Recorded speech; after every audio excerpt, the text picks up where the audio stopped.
وطن صرف مٹی کا نام نہیں، وطن ان کرداروں کا نام ہے جو اسے بہتر بناتے ہیں۔ اگر ہم روز ایک ایماندار قدم اٹھائیں تو یہی پاکستان کی سب سے بڑی خدمت ہے۔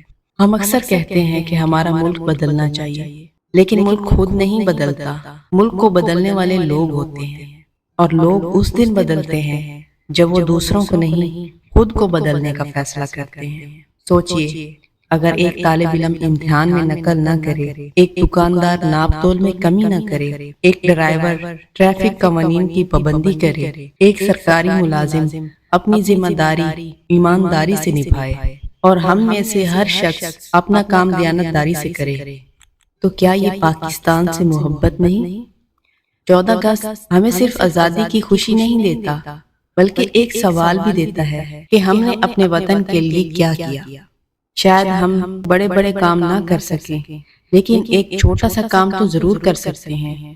جھوٹ نہ بولیں، کسی کا حق نہ ماریں، اپنا کام پوری ایمانداری سے کریں، اپنے شہر اور اپنے ماحول کو صاف رکھیں، اور جہاں بھی ہوں پاکستان کا اچھا نمائندہ بنیں، کیونکہ مضبوط قومیں صرف بڑے نعروں سے نہیں بنتی، وہ چھوٹے چھوٹے اچھے کرداروں سے بنتی ہیں۔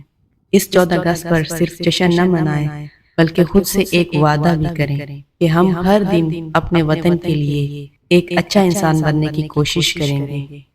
اور اسی جذبے کو الفاظ میں سمو کر اگلی ویڈیو میں اپنی ایک نظم پیش کرنے جا رہی ہوں، جس کا آغاز ان خوبصورت مصروں سے ہوتا ہے۔